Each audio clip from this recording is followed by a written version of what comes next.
Hi, it's Stephen Watt, and I'm at the home of a good friend of mine whose name I've been mispronouncing for our entire friendship, so I'll let you introduce yourself.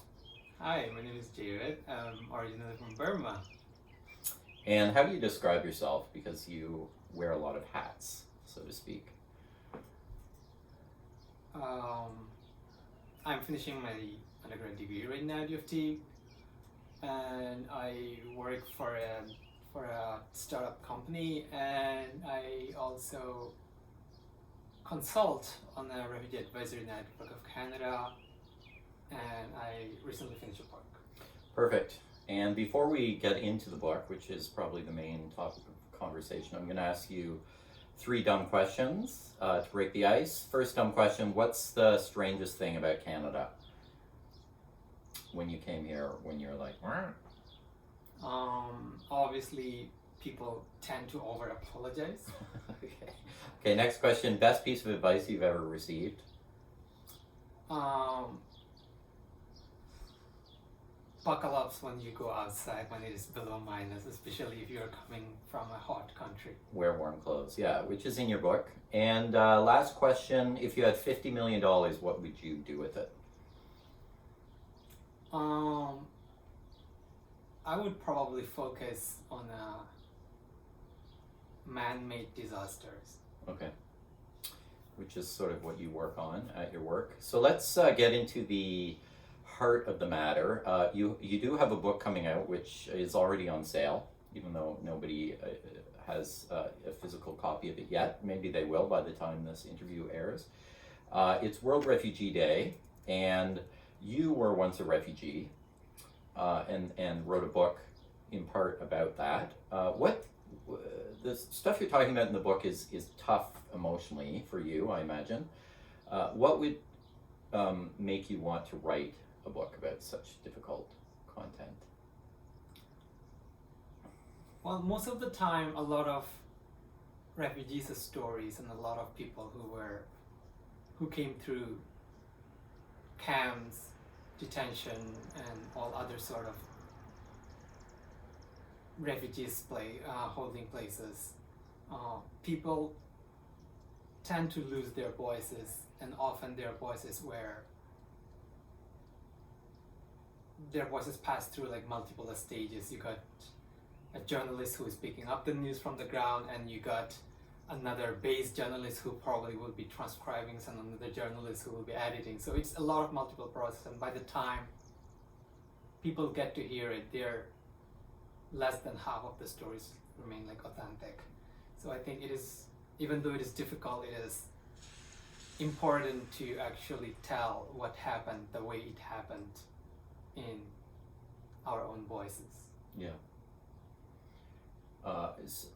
The book is kind of a hybrid of some really interesting strands. There's kind of an escape. It's called Escape from Manus, so it's obviously got the whole Escape from Alcatraz kind of vibe to it, or Prison Break, which is a comparison the book makes. But it also talks about the Rohingya situation in quite a bit of interesting detail.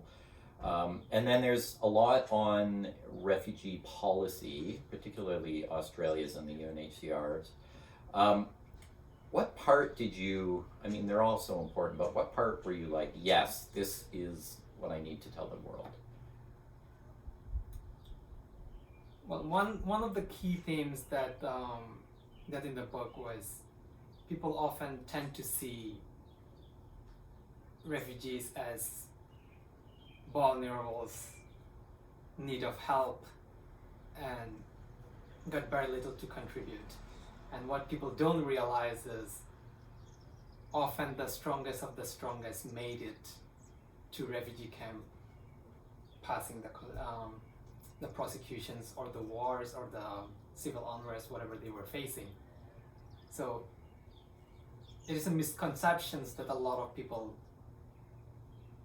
tend to have in the West or in the developed countries, where the refugees were often seen as vulnerable people who just need of help and nothing to offer you back. Right. And you're kind of a case in point of somebody who's offering a lot to Canada and the world. Um, your activism on and advocacy on behalf of the Rohingya people is a big deal. What's happening in Burma that people need to know about? Well, Burma is essentially repeating its cycles of like military to civilian, civilian to military. It's been going on for the last 60 years or 65 to depending on how you define it. Right now it is back to the military government, which kind of never left the political arena in the first place. So it is a never-ending cycles going back and forth. And one thing I learned from your work on the book is the Rohingya people have no actual legal existence, and it seems like a technicality, but it's huge, right? They can't hold passports. They don't technically legally exist in the country. And what was the military government thinking when it decided to do such a crazy thing? Well, Rohingya situations around the world were often known as Rohingya genocide, but there have been a lot of precursors to become a full-blown genocide. People were wiped out of legal existence, which is the main gate to any sort of social advancements, you name it, economics, education, healthcare, travel, now even the vaccine. If you don't have a legal identity, you're not able to get vaccinated and look after yourself. So by stripping the legal identity, they were just wiped out of the existence. Yeah. They were human, you will see their physical bodies, but they don't count as normal people. Right, and then that kind of, like you say, lays the ground to the actual killing, which is something that's been happening for years, like actual physical destruction of these people. There's also a lot in the book about Australia's immigration policy, and you actually make the comparison that what Australia was doing was weirdly reflective of what Burma did as well when it came to refugees. Tell me about that one. Well, there's a lot of parallels to what is happening in Australia and what happened and what is also ongoing in Burma.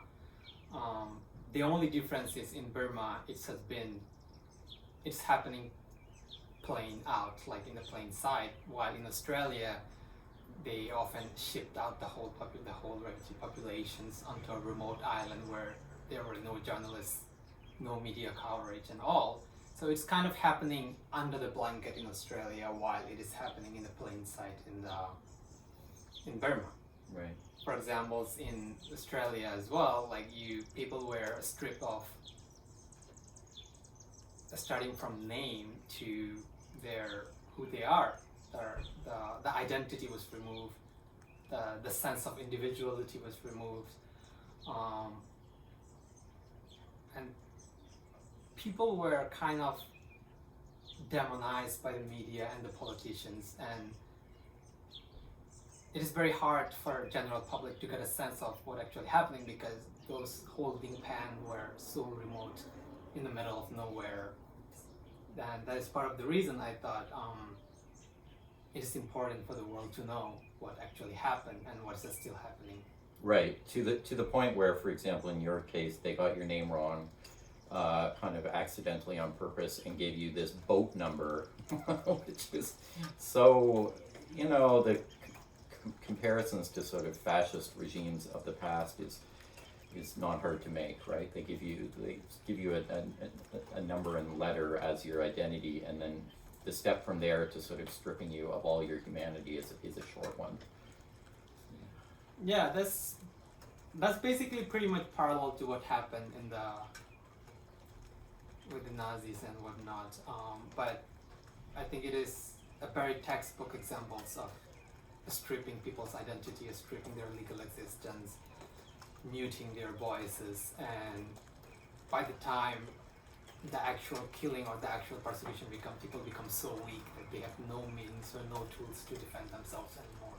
So it is step-by-step executions. Right. So now you're in Canada. You're an advisor to Canada immigration as a sort of refugee advocate. Is there anything you would fix about our system? I mean, there are many things to fix, but at the same time, it is a better system comparing to a lot of other systems that I've seen.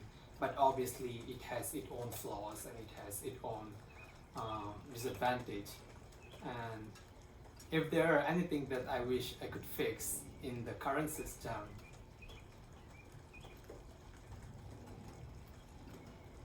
that would be, I guess,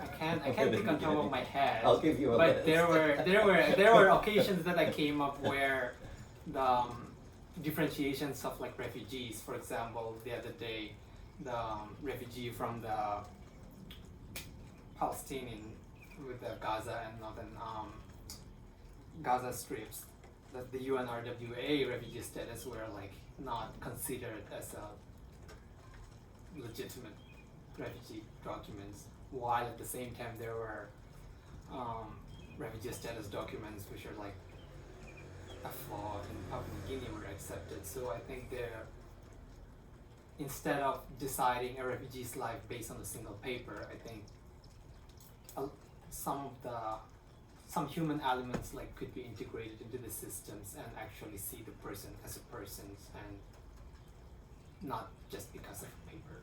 Right. Yeah, we're talking about the Palestinians, and Canada has a pretty horrendous way of dealing with Palestinian refugees. It's a long list, but it's a 10-minute video, so and we're at 12 minutes-ish. So thank you very much, and I encourage everyone to read the book. It's unbelievably good, interesting reading, compelling. It's a page-turner, but it'll make you think. So thank you, Jaivet.